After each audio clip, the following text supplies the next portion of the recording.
Shalom, Shalom saudara-saudariku yang dikasihi oleh Tuhan Yesus dimanapun saudara-saudari berada.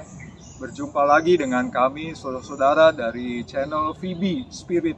Nah, saat ini saudara-saudara, kami mau mengajak kembali kita bersekutu dengan Tuhan, belajar firman-Nya. Ini timing yang pas, ini waktu yang indah, dan kita mau menerima pembelajaran firman-Nya yang baru pada kesempatan kali ini.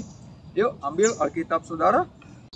Mari buka dari kitab Mazmur 139 ayat yang ke-13 hingga yang ke-14. Demikian firman Tuhan.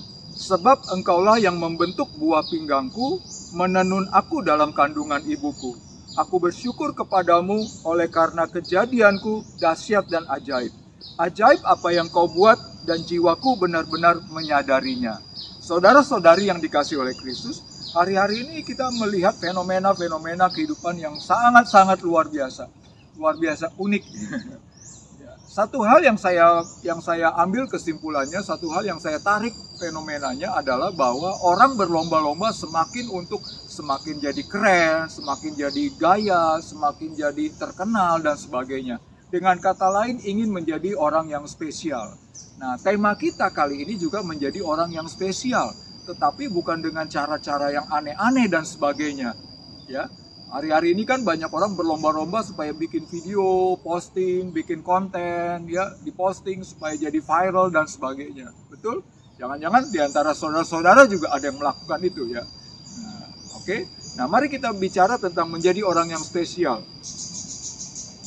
Saudara-saudaraku yang dikasihi Tuhan, mari yang pertama kita buka dari Keluaran pasal 3. Keluaran pasal 3 ayat 15. Demikian firman Tuhan. Selanjutnya berfirmanlah Allah kepada Musa, beginilah kau katakan kepada orang Israel, Tuhan Allah nenek moyangmu, Allah Abraham, Allah Ishak, dan Allah Yakub telah mengutus aku kepadamu. Itulah namaku untuk selama-lamanya, dan itulah sebutanku turun-temurun. Saudaraku yang dikasihi Tuhan, ada satu kata di situ bahwa waktu Allah berfirman kepada Musa, Tuhan bilang gini, kasih tahu ke umat Israel, akulah Allah Abraham. Nah, dengan kata lain, siapa orang spesial di situ?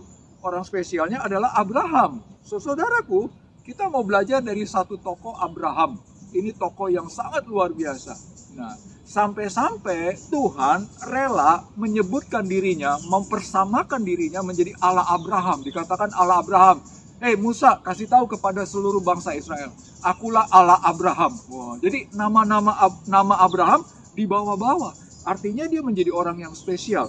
Di dalam kitab Galatia 3 ayat 29, dan jikalau kamu adalah milik Kristus, kamu juga adalah keturunan Abraham. Keturunan Abraham. Jadi artinya milik Kristus hubungannya dengan keturunan Abraham. Hubungannya dengan nama Abraham. Nah, pertanyaannya, apakah yang membuat Abraham menjadi spesial? Dalam Kejadian 15 ayat yang ke-6. Lalu percayalah Abraham kepada Tuhan, maka Tuhan memperhitungkan hal itu kepadanya sebagai kebenaran. Nah, Allah senang kepada Abraham karena Abraham orangnya mau percaya. Jadi kita belajar dari tokoh Abraham sederhana, saudara. Menjadi orang yang spesial adalah orang yang percaya sungguh-sungguh kepada Tuhan. Berulang kali kami bikin video-video pembelajaran sehubungan dengan masalah percaya, saudara. Ya, sekali lagi, kata percaya ada dua pengertiannya. Dalam bahasa Inggris dipakai kata believe atau kata trust. Itu menunjukkan artinya percaya. Tetapi dalam konteks ini, Abraham percaya kepada Tuhan artinya dia trust. Trust itu pengertiannya adalah kita sungguh-sungguh percaya kepada orang yang memang kita yakini dia mampu, dia bisa, dia sanggup, dia hebat untuk menolong kita, untuk membantu kita, untuk menjadi kawan kita, untuk menjadi penolong kita, dan sebagainya, dan sebagainya. Itulah pengertian kata trust, percaya. Percaya sungguh-sungguh kepada orang yang kita anggap percaya itu. Itulah dia Abraham kepada Allah. Abraham percaya sungguh-sungguh bahwa Allah yang berfirman kepadanya, Allah yang menyuruh dia untuk keluar dari tanah nenek moyangnya adalah Allah yang hebat, Allah yang dahsyat, Allah yang pasti baik dan pasti memberkati hidupnya. Itulah dia iman percayanya Abraham. Saudara-saudaraku yang dikasihi Tuhan, mari kita belajar menjadi seperti Abraham. Di dalam kitab Amsal pasal 3 ayat 5-7. Percayalah kepada Tuhan dengan segenap hatimu, dan janganlah bersandar kepada pengertianmu sendiri. Akuilah Dia dalam segala lakumu, maka Ia akan meluruskan jalanmu. Janganlah engkau menganggap dirimu sendiri bijak, takutlah akan Tuhan dan jauhilah kejahatan. Artinya apa? Percaya yang seperti apa? Percaya yang sungguh-sungguh bersandar kepada Tuhan. Jangan pakai pengertian kita, jangan pakai kepintaran kita, jangan pakai kehebatan kita. Percaya sungguh-sungguh kepada Tuhan. Hari-hari ini kehidupan di akhir zaman ini semakin keras, semakin mahal, semakin gelap, semakin kasar, semakin jahat. Saudara, kita mau bersandar kepada Tuhan. Percaya Allah pasti siap membela kita. Allah pasti memberkati hidup kita. Allah pasti menolong hidup kita. Itulah percaya. Ada amin, saudara-saudaraku? Kita masuk kepada poin yang kedua. Orang yang kedua, saudara. Di dalam Matius 1 ayat 1 dan 20. Demikian firman Tuhan. Matius 1 ayat 1 dan 20. Inilah silsilah Yesus Kristus, anak Daud, anak Abraham. Tetapi ketika ia mempertimbangkan maksud itu, malaikat Tuhan nampak kepadanya dalam mimpi dan berkata, Yusuf, anak Daud, janganlah engkau takut mengambil Maria sebagai istrimu, sebab anak yang di dalam kandungannya adalah dari Roh Kudus. Nah, saudara, di kalimat pertama saja, ayat yang ke-1 tadi, inilah silsilah Yesus Kristus, anak Daud, anak Abraham. Nah, disebutkan lagi tadi. Jadi, Yesus itu ternyata silsilahnya keturunan dari Abraham. Ya, setelah Abraham adalah Daud. Nah, orang spesial yang kedua yang kita mau pelajari adalah bicara tentang Daud. Tokoh Daud ini juga orang yang sangat spesial. Bahkan di dalam Alkitab disebut-sebut Daud itu adalah anak kesayangannya Tuhan. Ya kan, tipologinya Tuhan Yesus, saudara-saudara. Ya, bahkan malaikat berkata kepada Yusuf waktu Yusuf tahu pacarnya Maria tiba-tiba mengandung padahal belum menikah. Lalu Yusuf jadi ragu-ragu apakah saya nikahi atau tidak. Lalu malaikat berkata kepada Yusuf, Yusuf, anak Daud. Nah, jadi nama-nama Daud dipakai, saudara. Artinya Daud adalah orang yang spesial juga di mata Tuhan. Nah, persoalannya mengapa Daud spesial? Ya kan? Kalau di dalam 1 Samuel 17 ayat 43 sampai 47, saudara bisa membaca. Di sana juga kita melihat spesialnya Daud. Tapi saya mau bagi begini supaya singkatnya saja. Dalam Kisah Para Rasul 13 ayat 22. Setelah Saul disingkirkan, Allah mengangkat Daud menjadi raja mereka. Tentang Daud, Allah telah menyatakan, aku telah mendapat Daud bin Isai, seorang yang berkenan di hatiku dan yang melakukan segala kehendakku. Jadi di sana jelas dikatakan Tuhan berkenan kepada Daud. Jadi Tuhan itu senang sama Daud. Tuhan itu sayang sama Daud. Kata berkenan itu artinya kan dia suka. Tuhan suka, Tuhan respect. Ya, Tuhan senang. Tuhan mau dekat dengan Daud. Kenapa? Sebab Daud melakukan segala kehendakku, kata firman Tuhan tadi, Kisah Para Rasul 17. Nah, saudaraku yang dikasih Tuhan, di dalam 1 Samuel pasal 23 ayat yang kedua juga, lalu bertanyalah Daud kepada Tuhan, apakah aku akan pergi mengalahkan orang Filistin itu? Jawab Tuhan kepada Daud, pergilah, kalahkanlah orang Filistin itu dan selamatkanlah Kehila. Nah, ini waktu Daud mau berperang melawan orang Filistin, Daud berdoa dulu, tanya sama Tuhan, Tuhan, apakah saya harus maju? Lalu Tuhan menjawab, silakan maju.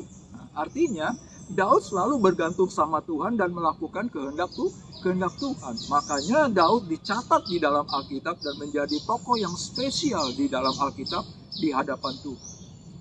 Saudara-saudaraku yang dikasih oleh Tuhan, poin yang kedua kita belajar dari tokoh Daud. Mengapa Daud menjadi orang yang spesial? Dia mau melakukan segala kehendak Tuhan. Dia taat.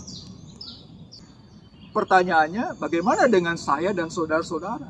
Sudahkah selama ini kita selalu taat kepada kehendak Tuhan?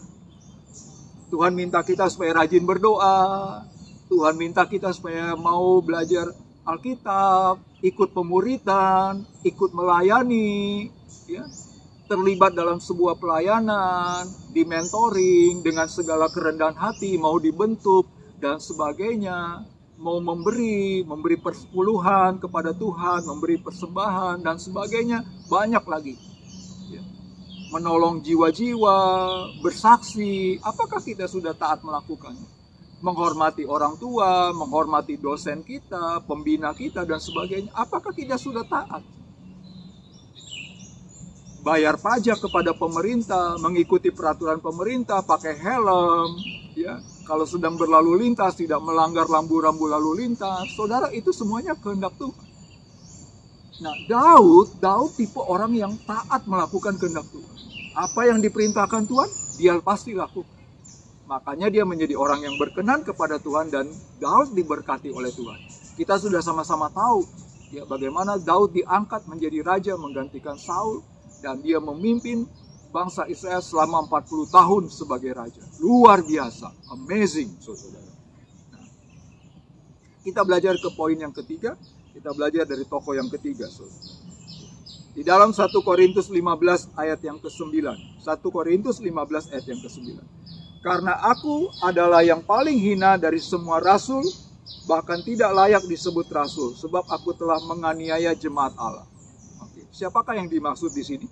Kita lihat dalam 1 Tesalonika 2 ayat 8 dan 12. 1 Tesalonika 2 ayat 8 dan 12. Demikianlah kami dalam kasih sayang yang besar akan kamu, bukan saja rela membagi Injil Allah dengan kamu, tetapi juga hidup kami sendiri dengan kamu, karena kamu telah kami kasihi.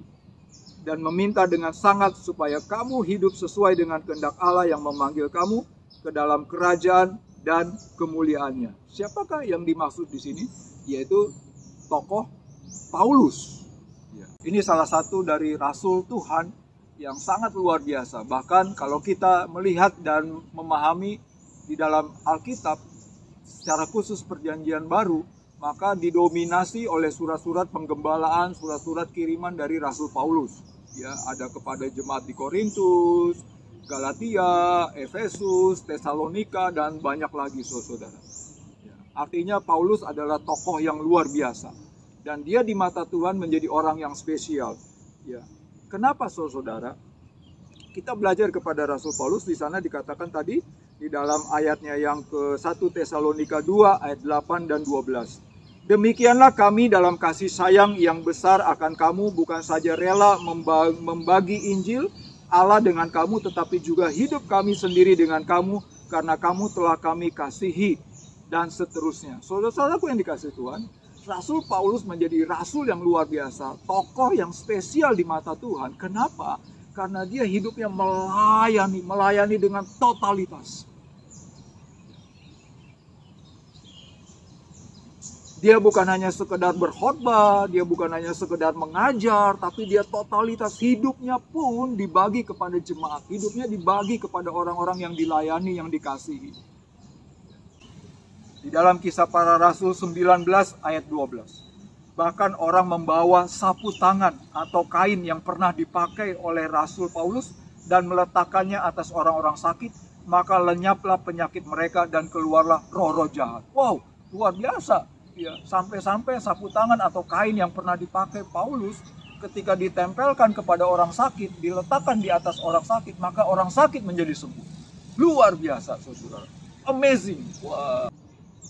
Kesimpulannya adalah Tuhan peduli atau Tuhan sangat senang kepada orang-orang yang mau melayani.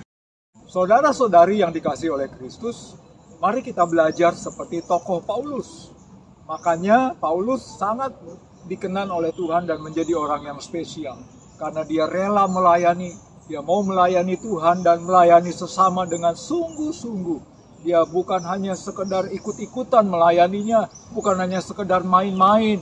Melayaninya bukan hanya sekedar kalau lagi ada waktu kosong, hanya ada waktu sisa. Tetapi Paulus betul-betul mendedikasikan seluruh hidupnya untuk melayani Tuhan dan melayani orang-orang yang membutuhkan. Dia berbagi hidupnya, berbagi hartanya, berbagi segala kemampuannya. Dia serahkan untuk menolong, melayani orang-orang lain, terutama memberitakan Injil supaya orang-orang lain pun menjadi selamat masuk ke dalam surga. Bagaimana dengan saudara, dengan saya? Rindukah kita sungguh-sungguh melayani Tuhan? Jadi kesimpulannya, hari ini kita belajar, saudara-saudaraku yang dikasihi Tuhan, menjadi orang yang spesial di mata Tuhan dan di tengah-tengah kehidupan di dunia ini. 3 hal. Yang pertama, seperti Abraham, kita percaya sungguh-sungguh kepada Tuhan. Yang kedua, seperti Daud, taat melakukan seluruh kehendak Tuhan. Dan yang ketiga, seperti Paulus, sungguh-sungguh melayani Tuhan dengan segenap hati. Dan totalitas seluruh hidupnya dipakai untuk melayani Tuhan dan melayani sesama. Rindukah saudara dengan saya seperti ini? Jikalau saudara mau sungguh-sungguh, mari kita sama-sama kita datang kepada Tuhan saat ini. Kita akhiri pemberitaan firman-Nya atau pelajaran firman Tuhan ini. Mari kita aminkan, kita berdoa kepada Tuhan. Bila mana di antara saudara-saudara yang menyaksikan video ini, saudara selama ini belum sungguh-sungguh hidup di dalam bergantung kepada Tuhan, hidup di dalam pertobatan kepada Tuhan, ini waktunya. Buka hati dan pikiran saudara, undang Tuhan Yesus masuk ke dalam hati saudara. Jadikan dia Tuhan, maka dia akan menyelamatkan hidup saudara sampai ke dalam kerajaan surga yang kekal bersama dengan dia. Mari kita satukan hati, kita berdoa. Bapa di surga, terima kasih untuk firman-Mu pada kesempatan kali ini. Bapa, kami rindu menjadi orang yang spesial di mata Tuhan dan di tengah-tengah kehidupan di mana kami berada. Mampukan kami Tuhan untuk terus percaya dan berharap penuh kepadamu, mengikuti kehendak-Mu, melakukan kehendak-Mu, dan melayani dengan segenap hati, segenap hidup kami. Terima kasih Bapa. Bila mana di antara penonton Bapa, ada yang baru pertama kali membuka pintu hatinya dan mengundang Engkau Tuhan Yesus masuk ke dalam hatinya. Dalam nama Tuhan Yesus Bapa, jamah berkati. Berkati setiap penonton yang membutuhkan pertolongan. Kiranya Tuhan melawat mereka. Terima kasih Bapa, inilah doa kami, terpujilah Engkau di dalam nama Tuhan Yesus Kristus. Kami sudah berdoa dan mengucap syukur, haleluya, amin. Akhir kata, saya mewakili dari pengurus besar Yayasan Visi Berkat bagi Indonesia, mengucapkan terima kasih atas perhatiannya. Dan sampai berjumpa lagi di lain kesempatan. Tuhan Yesus memberkati.